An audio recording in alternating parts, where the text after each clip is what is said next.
Episode 2 covers chapters 3 to 5 of the light novel, but first a correction. In the previous video, I said that episode 1 covers chapter 1 to 7 of the light novel, but in reality it only covers chapter 1 to 2 of volume 1 of the light novel. This mistake was due to the mislabeling of the source that I used, which now I have corrected. So without further ado, let's get started. Spoilers ahead. Compared to episode 1, most of the cut content for episode 2 revolves around conversation between characters. This is usually either entire scenes of conversation between the characters were cut out, or entire characters were cut out from the scene in the first place. It's like they were never there. Which is a shame because half the fun between the climaxes in the show are the large moments of conversation between characters, and you start to feel that the show becomes more of a character drama in between like the action parts. For example, when Leon and his dad was talking about Leon's promotion as a baron, there was actually this long conversation about classes and schools because the baronies or the barons or baron heirs actually goes to a different set of classes than normal nobles do. So that means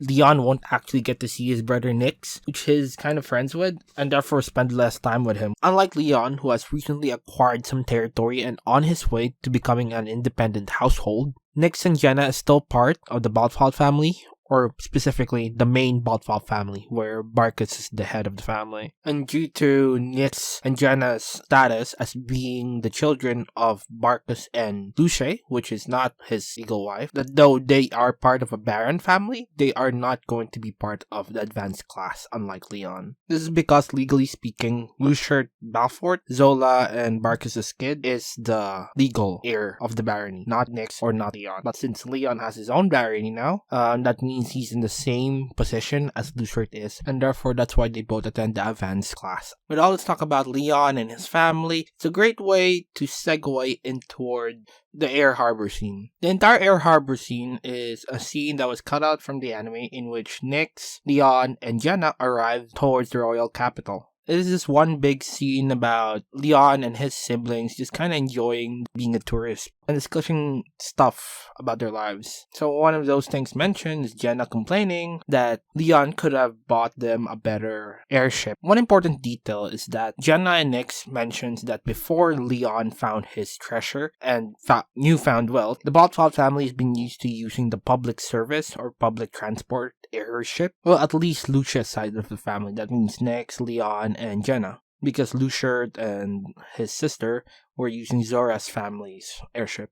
After that, it just kind of devolves into Leon and Nix complaining about their marriage prospects, or how Leon wants to put all the credit to Nix so he gets into the advanced class and he doesn't have to deal with the snobbish nobles. And our good brother Nix just refusing and saying that it's your achievement, you should have it. Also trying to avoid the same snobbish nobles. Overall, it's just one of those feel-good scenes that I feel bad because, yet again, another scene of Nix was just kind of cut out. So I'm starting to feel a pattern here that maybe they want to get rid of Nix.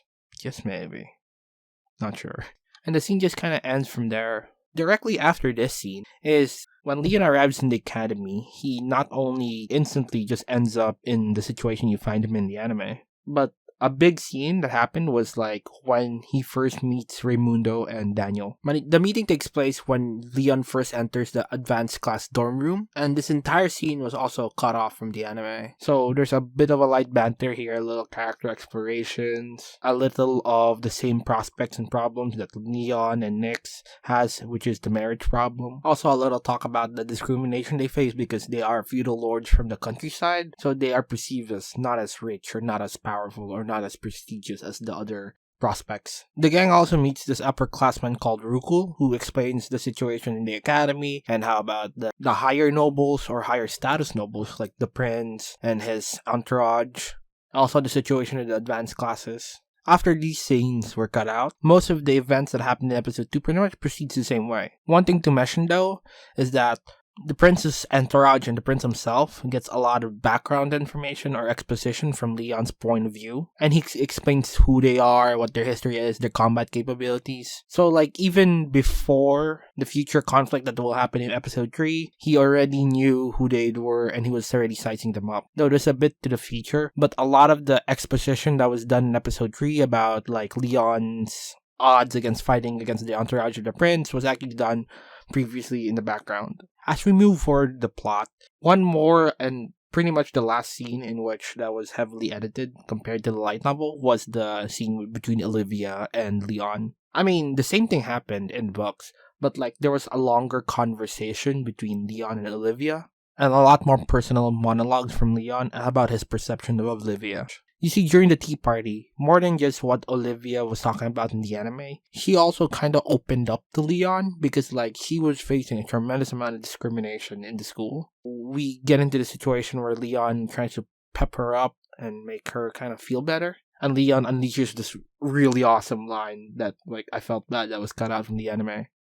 Even if you can't endure it, you shouldn't just drop out. In regards to the people telling you to go away, doing that is impossible. Since your stay was decided by higher-ups, why didn't you tell them that if they have a complaint, they can take it up to those higher-ups? I think a few people could talk back to that.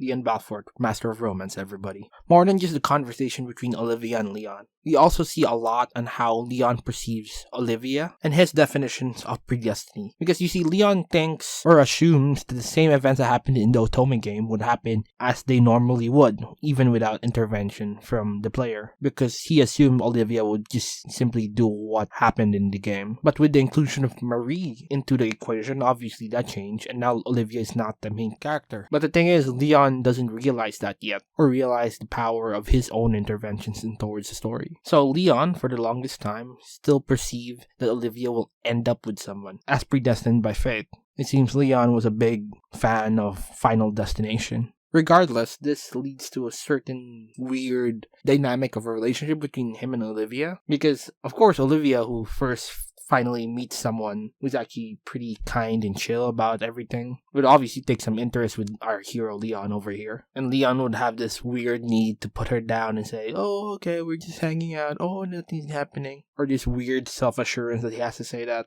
oh, nothing romantic is going on. And this is going to continue throughout the story. And the story pretty much goes the same way as the anime here. Nothing really significant changes in the dungeon scene, and like, surprisingly, it was pretty faithful to the novel, that specific part. And pretty much the episodes ends in the same way as the novel's chapter does.